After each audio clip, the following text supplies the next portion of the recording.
on SKOR North and SKORNorth.com. Give me a letter between A through Z. Man. Before U.S. Bank, it was a metronome. I'm not sure about that one. TCF? Bank? Metrodome? Something like that. What, in a dome for a while? Metrodome? The Metrodome. Mega. Is it Mega? Metrodome. Superdome? Megadome. Metrodome. There it is. Was that Vikings rookies being quizzed? So they were asked. They were asked like, "What's the capital?" And half of them were split between Minneapolis or St. Paul. They were also asking, "What's a Juicy Lucy?" Who's Paul Bunyan? It was pretty funny. Did I hear that the Paul Bunyan statue was that someone like ripped the arm off of it? Yes. Yeah. Up in Bemidji? Oh my goodness. A couple weeks ago now, I think. Yeah, they took the arm right off it.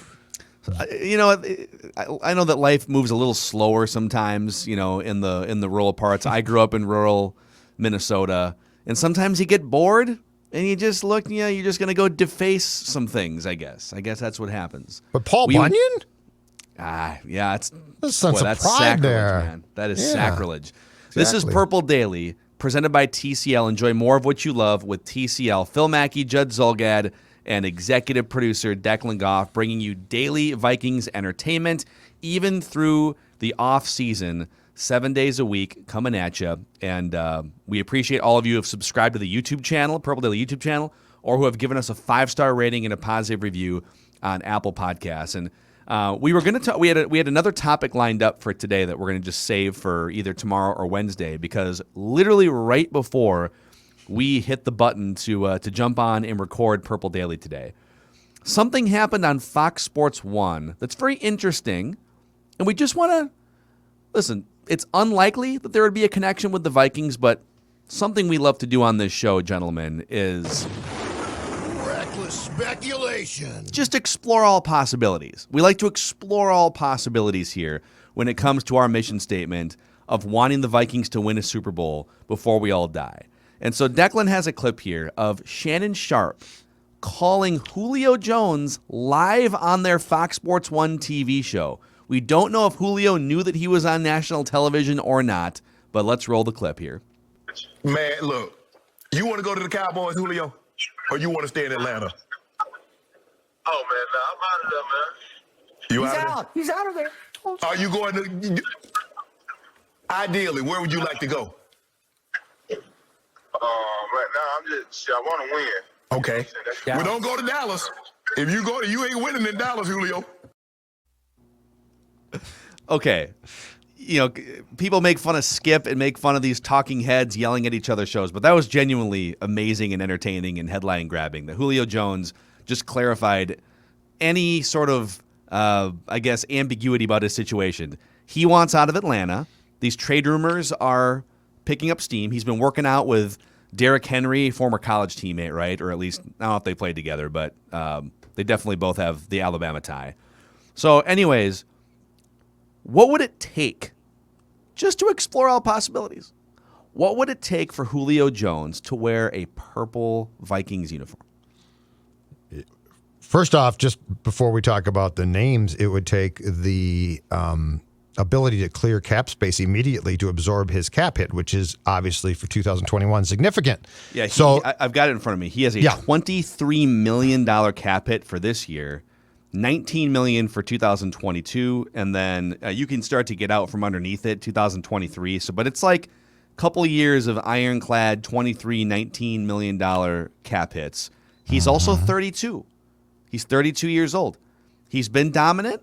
Not quite the same guy as he was 5 years ago, but I think a lot of teams would still gladly take a 32-year-old Julio Jones to wreak some havoc against opposing teams.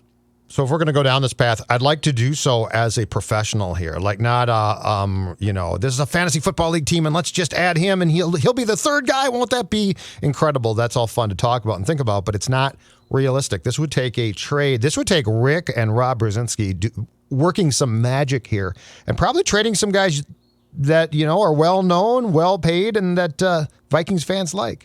So let me introduce this thought. I think my offer would start with exchanging the contract of Adam Thielen going to the Falcons. Wow. Also not a young man. Reckless speculation. Not a young man at this point. So Thielen, his cap hit is $6 million this year, so it's save you a little bit. I believe once Kyle Rudolph is officially, once his post June 1st designation happens, I believe the Vikings are going to be sitting on like $15 million in cap space, somewhere in that ballpark. 13, 14, $15 million. Yep. You have a first round pick, Christian Darrisaw, so who I think agreed to a contract, right? So like those are coming off or those are going on the books, I should say, not coming off the books. Yep. And you've got a couple offers out there right now. We'll get to the latest in the Bashaud Breeland situation, but then Thielen's cap hit goes back to like $16 million for 2022. So there is some money that you could peel off your books there. I don't know that I would do that though, because I think Thielen at age 30 might actually be, if healthy, the better option for the Vikings than Julio Jones. If you're talking about, I think the only way you would do it is if A, you decided to go more pass happy with your offense, so that B, you could have 3 viable receivers all getting fed, 8 to 10 targets a game or whatever it would be. And I'm guessing the Falcons would want a guy that they could plug in at that position back at this late date as well. Chad Beebe? So, yeah, I'm sorry. Chad Beebe, Declan Goff is not going to cut it. So Thielen might be a player that they actually ask for. You probably have to do one more player off your books to get Jones's cap hit then to work. And then the question from there goes, do they want more or can you convince them, hey, look, Thielen's younger. He's not a lot, but he is 2 years younger. He's a very viable receiver. He's good. I just don't see any path here that if we're going to have this discussion that it's realistic to get Jones in as your third guy. So just trying to make up a constructive way to get him, I think, involves Thielen going to the Falcons. So I disagree. I wouldn't do this if it meant trading Thielen. I would only do this if it meant 3 deep 2.0. Now, somebody has to be Jake Reed. And now, Jake Reed got injured, I think, in 1998, and so he did. His stats are a little bit skewed. But it was definitely Carter Moss, and then Jake Reed was the seasoning. So you'd have to figure out if you made, and I'll give you a path to make this happen financially without trading Adam Thielen. I think the bigger question would be, how would you incorporate those 3 wide receivers enough so that all of them feel fed and feel happy and you don't have any issues? Kirk's not fending off like angry receivers every single week. There'd be some ego management. Julio Jones would come in and say, well, I'm definitely getting the most targets because I'm Julio Jones. I'm a Hall of Famer. And Justin Jefferson will probably say, well, I'm going to be a Hall of Famer at some point, and I'm dynamic, and I'm one of the 5 best receivers in the NFL. And it might be that Adam Thielen would settle into that third role, but you'd have to feed him because he also thinks he's one of the best receivers still in the NFL when he's healthy, and he might have a case. Yeah. He scored 14 touchdowns last year. But that's why I think I'm saying I think that is one too many number 1 guys. Maybe. But here's the thing, okay? So there's only so much you're going to do with your cap space now that free agency is in the rearview window, right? It's like if this conversation were taking place back in early March and it was a decision between a defensive lineman or a wide receiver, all right, you got $20 million burning a hole in your pocket or $15 million in free agency money. Are you going to fix your offensive line? Are you going to get another wide receiver? Are you going to fix your defensive line, cornerback, or are you going to get another wide receiver? We would have said, well, I mean, you got to fix the trenches first. Well, all of that is done now. Like there aren't a bunch of free agents lurking around anymore. There's a couple guys here and there, but for the most part, you have through the draft and free agency, you have fixed the things that you're going to fix, and you still have cap space left over. Not enough to get Julio Jones, but that cap space is going to be used either for players on your current roster, like a restructured Danielle Hunter contract. Or you're just not gonna use all of it. You might not use all your cap space for 2021, right? I mean, it's fair to say that at this point. So what I would look to do if I were gonna find a realistic way to make this happen, you have not gone to the Harrison Smith restructure well yet. He has no guaranteed money left in his contract. I mean, it's guaranteed in that he's going to play for the Vikings in 2021, and his salary is $10.2 million. Or his cap number is. So, like, he's in no danger of not making $10 million this year. Could you go to Harrison Smith and say, listen, dude, we're going to give you a 3-year contract. We're going to give you some more guarantee money. We're going to bring that cap number from, let's say, 10 down to 6 or 7 for this year. You're going to have to push some money into future years, but he's the type of player that I think will age well enough the next 2 or 3 years where he's still going to be a quality player. Then you go to Daniil Hunter, and you say, all right, buddy, it's time to pay the piper. We're going to get you that contract that you so richly deserved. However, we're going to lower the number for 2021 from 17.2 down to 12 or something, push money into 2022-23 because Julio Jones is available to be had, right? So if you could do that, if you could restructure Daniil Hunter and Harrison Smith to make room, in addition to the Kyle Rudolph money that comes off the books, right, and the money you already have saved up, to make enough room for Julio Jones without trading Adam Thielen, then your problem would be ego management and touches management. Yeah. Yes. I like it, but the way this team operates, because I don't see them drastically changing their offensive philosophy right now, right? And keep in mind, too, so Moss came in as a rookie in 98, and they all knew he was damn good, but they didn't know he was that good. And Jake Reed sort of got caught up, and then to your point, got hurt, too. But he got caught up in, oh, my God, we've got this guy. And then the team, which, by the way, had a philosophy of throwing the ball more, I think, at heart than this team does. I just don't see how you could manage those 3 players. Like, the 3 deep concept there is fun, but they're all, for the most part, now vets because, Jefferson's going into his 2nd year now, so he's not new. I don't see how you could manage those 3 successfully without it becoming a problem when you already don't pass as much as you probably should. So that's my problem with those 3. I don't think it would be fun. Now, if you had drafted a receiver, I would make a case that guy would come in and would have to be more patient, and then you potentially go 3 deep. But that's why I'm saying I don't think if you could do it, Jones, Jefferson, and Thielen would work. I don't see how you could massage those 3 when Dalvin Cook is still going to get his touches no matter what. What about you, Declan? Where are you at with this? I love the idea. I absolutely love the idea of doing it, and I want 3 deep back. I'm young enough to know the lure of 3 deep. I think Jake Reed had left for the Saints when I started watching Vikings football in 2000, so he was no longer part of it, but I definitely knew who he was.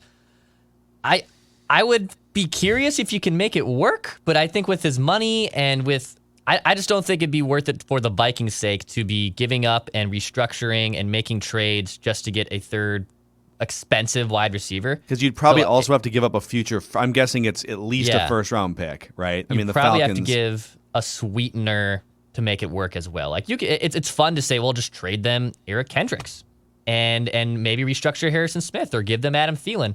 But in general, I don't think getting Julio Jones, a 32-year-old Julio Jones on this team is what makes them go from a 10-7 team to maybe being, 13-4? Don't make me do the math. 13-4 team. Especially if you have to give up Thielen to make it work. Like that's the non-starter for me. The only reason I would do this is to have just the most ridiculous offensive weapons in the NFL. I mean, think about every time Kirk drops back, he can either hand off to one of the 3 best running backs in the NFL or throw to 3 guys who could all make a case as being top 10 to 12 receivers in the league. And I would even argue that Justin Jefferson and Adam Thielen, if healthy, might both be better than a 32-year-old Julio Jones. I'm not talking about Julio Jones's career. I'm talking as the age cliff comes, up on the horizon. Thielen is 2 years younger. Jefferson is emerging into his prime. You could argue that Julio Jones wouldn't be the best and might even be the 3rd among those guys. A lot of people are probably going to say, I would stop short at putting him behind Adam Thielen. But again, Thielen in the red zone is ridiculous. That guy caught 14 touchdown passes That's last why the year, Falcons right? would love him. That's why the Falcons, because I think if I traded them Thielen, I could get the draft pick for sure off a 1st-round pick, and now it's not as high a draft pick. But I like the idea because Hunter has to be redone at some point, because I'm pretty convinced he's not going to show up for training camp unless that takes place or it's been assured, like with it clearly was last year in training camp with Dalvin Cook. Like, if he's been assured it's going to be addressed, I think he'll show up. And Smith, that's fine with me. Like, I mean, he's still good. He's still productive. Yeah. I don't think he's going into his last year here. So I like the idea, but it would, if you were to have those three, the key then would be to go to Zimmer and Kubiak and say, are you guys prepared to sort of rethink the offense? Which, by the way, they probably should be. Like, that's the funny thing about this. This sounds like a ridiculous concept because you can't satisfy all three. Well, you for sure can't in how the Vikings run their offense, which is probably, what, Phil, circa 1995? But if you went to it and if you went to a philosophy, okay, that gave Kirk the ability to pull the trigger, and Kirk, my God, you've got these options. It'd be great to watch.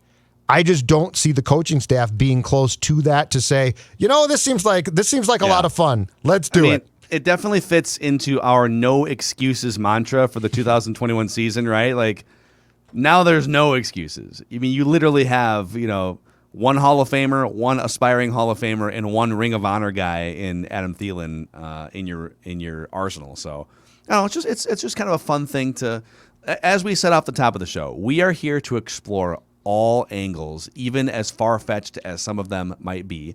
And when Julio Jones goes on national TV and says, "I'm out of here, I'm available, let's find a partner for me," right?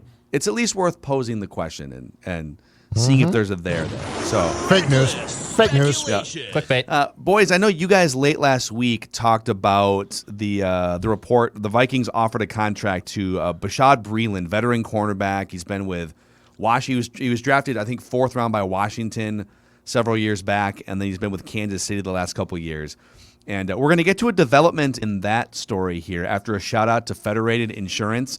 And really, I mean, Bashaud Breeland would be insurance for the Vikings secondary, which is it's being remade. There are former first-round picks either being traded or in legal trouble, and so he needs some insurance back on that secondary. Well, Federated can't really help you with that. Sorry, Zim. But they can help you if you're a business owner with risk management tools and peace of mind for your business. Go to federatedinsurance.com to find a full list of industries Federated protects. And when you go to Federated, you're also supporting Purple Daily and Mackie and Judd and keeping our lights on, so we appreciate that. At Federated, it's our business to protect yours. All right. So you guys talked about this. The Vikings made an offer. We don't know what's going to happen with Jeff Gladney. They just traded Mike Hughes, right? So you got Peterson, Dantzler, and Mackenzie Alexander, but then your depth beyond those three guys is very much in question. So they reportedly made an offer to Bashaud Breeland, who is 29 years old. He's been, according to Pro Football Focus, very average and even just volatile. Like a couple of years, he's been great in coverage. Last year, he was one of the worst graded tacklers in the secondary. So you can make a very strong case just based on the Chiefs saying goodbye and him still being on the market, and PFF not really loving him. And based on his age, he's a borderline starter at best at this point, but a good depth guy. Well, he doesn't believe that. Here's what he tweeted after visiting the Minnesota Vikings. Every team I played for threw me in the fire, demanded me to play at starter level. I don't miss games for injuries. I started for 3 teams in 7 years, whether it was designed or earned that way. Check the stats. I'm always wanted, but for what? Laugh out loud. You would think I'm asking for $10 million or something. Like I'm really out here trying to price myself out. That was the narrative the past 2 years. I just say, give me what I deserve. Don't believe the hype.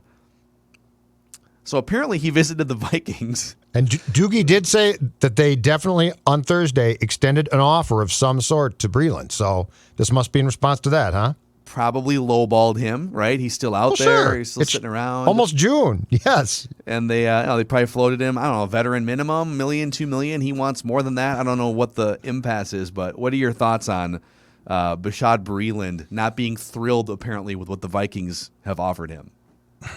Okay.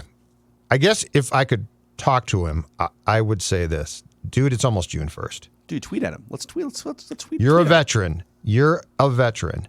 And I know, you know what? I know the Chiefs have been great, and your statistics have not been terrible. So I'm sure your plan was, this is the year I'm gonna get a starter's job with somebody, and I'm gonna be paid a fair amount. But look at the salary cap. Okay, this is not the year. This is not the year. This is the year where teams are going to say, we don't have as much cap space. Players like you, who are productive and okay, but to the PFF point, definitely have some drawbacks, are simply not going to get paid in a climate where the salary cap is not going up. So I think he needs to accept the fact that if he wants to play in this league in 2021, he probably has to swallow hard and take an offer that he can get from a team like the Vikings, which he's not a starter, but he would come in right below them on the depth chart. Somebody's going to get hurt, right? Somebody's going to get hurt. He'll get the opportunity to play. If he plays well, there's a fighting chance, because we don't know what the 2022 salary cap is going to be, that he will get paid a little bit more. But when you sit out there this long on the market and you play a position, cornerback, that's really damn important, if you can't take the hint by now, I don't know that you could put the pieces of the puzzle together. How about that? Yeah, my guess is, too, if Mike Zimmer's sitting here thinking, listen, man, we just need a professional depth guy. We don't need someone coming in here and just bitching about playing time. Also, if you're him and you're looking at the Vikings, so he had enough interest to also want to meet with the Vikings, right? Well, dude, you already know that Patrick Peterson just signed. You know that Cam Dantzler was a highly touted rookie from last season that really, like, the second half of the year, Cam Dantzler was one of the 15 to 20 best cornerbacks in the NFL, according to PFF. But he gets hurt a lot, so you get to play. That's the thing. Look at that. Like, I don't know. I'm not going to sit here and bash Bashaud Breeland, but there might be a gap between how good he thinks he is and where the market evaluates him, right? And flat out, the money's not there. Like, that's not a Vikings thing. That's a salary cap thing. I mean, the Vikings do have, like, I know, but they're not. We just got done figuring out how to get Julio Jones in here for $23 million. But my point is, they got some money. Yeah, but we're talking about star players potentially. Like, this is a depth guy. You can't come in. The league has told you something when free agency kicked off in March, and it's now almost June, and you're still available. But here's another counterpoint, because I agree in general that, Bashaud Breeland, he's a borderline starter, and he's just, dude, you're not going to break the bank this year. However, the Vikings have some cap space.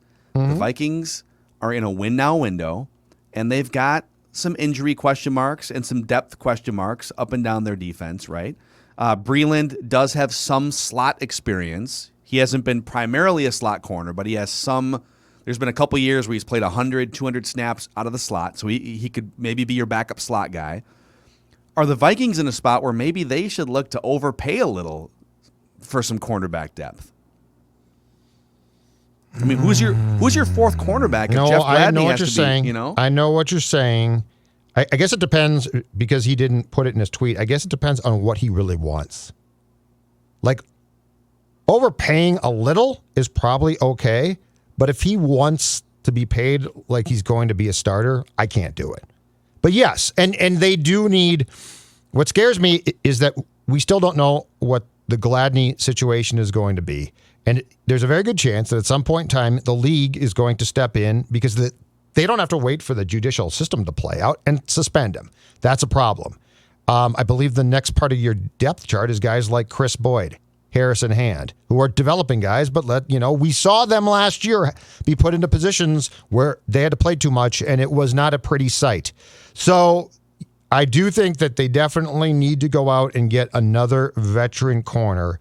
I guess my question for Breeland is, what do you think that you're worth? Because if it's a 1-year contract and I give you a little bit more, that's fine.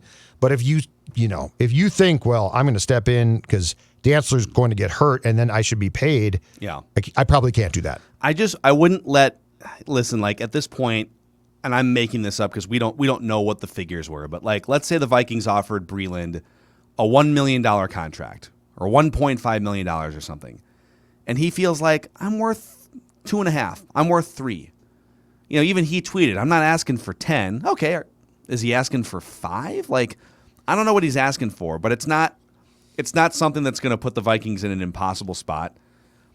If you think you're going to win big in 2021, do you really want Chris Boyd as, like, the first line of defense No. pun intended, if one of these guys goes down? Would you rather have a 29-year-old vet who's played in some big games before, who can come in?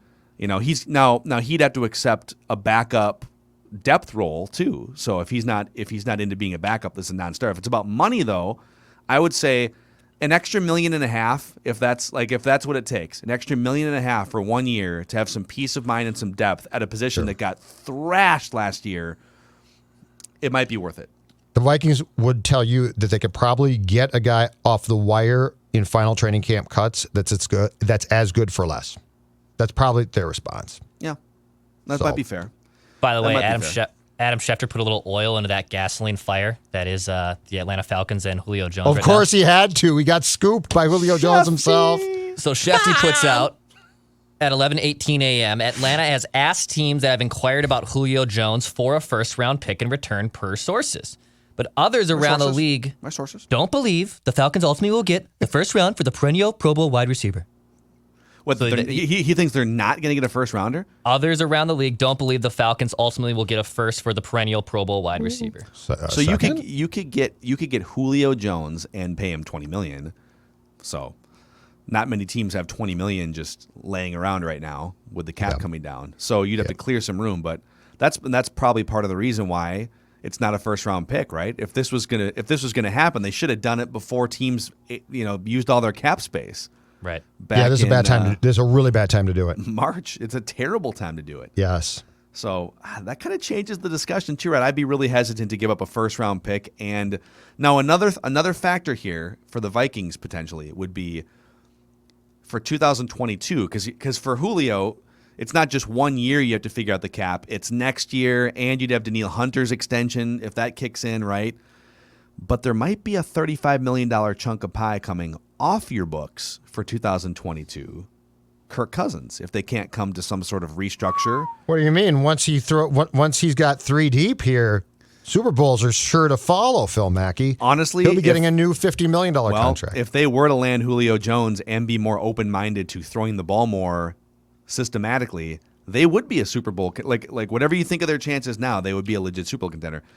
The problem with what I just brought up is, all right, let's say you bring Julio in here and you're thinking about 2022 and you're trying to clear room, and you make the move to Kellen Mond because he's a $1 million player and it frees up cap space. Well, you're still going to have 3 wide receivers that want, 120 touches. Are you going to make a first-year starter quarterback throw the ball 600 plus times? Probably doesn't Thielen make and sense. a 5th round pick. Thielen and a 5th round pick, and you do the restructures, and my God. Do you legit think Adam Thielen is that much worse than Julio Jones? No. 32-year-old Julio Jones. No. Because if so, it wouldn't make sense. Why would you add cap space, get rid of Thielen, and get rid of a pick? That's why I would only do it if you could keep Thielen. What about Dalvin? Would you trade him Dalvin? Come on, the deep threats, man. Trade him Dalvin. Justin Jefferson, Julio Jones, be a hell of a poster. It would be. That's all we care about here is the poster too. Reckless speculation.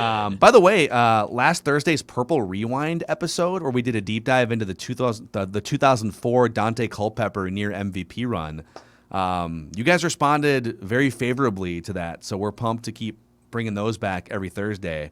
And I was out of town, and I missed. You guys did a couple episodes on Thursday or on a Friday and Saturday without me. Yes. And it sounds like, Judd, you posed a controversial question to Declan. I posed a about question. Dante. Well, I didn't think it was controversial at all, and I felt that I set my sports son up for a layup of an answer. I thought it would be easy. It was a mail-in last question that I thought might be fun, but I thought, I know what Dex is going to say, and then we'll all go home happy and Twitter won't come down on Dex.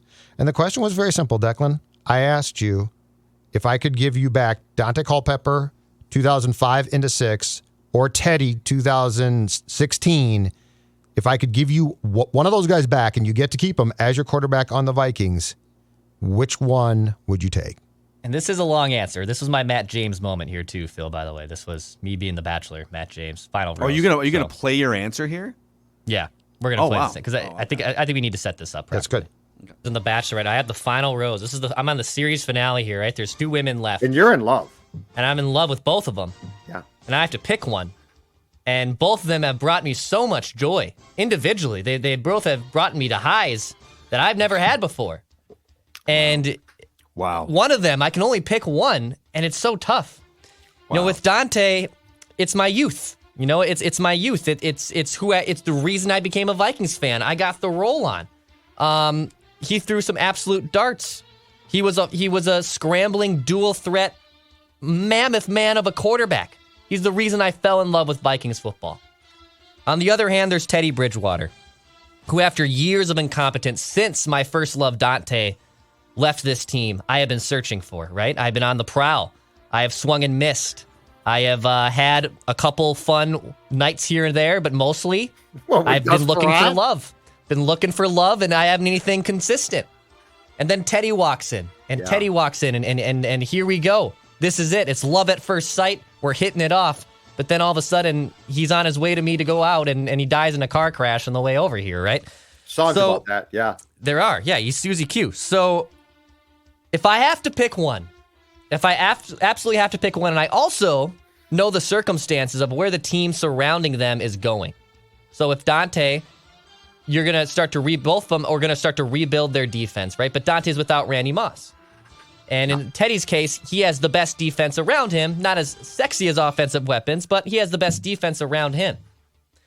But Brad Childress can build out a really, really good team.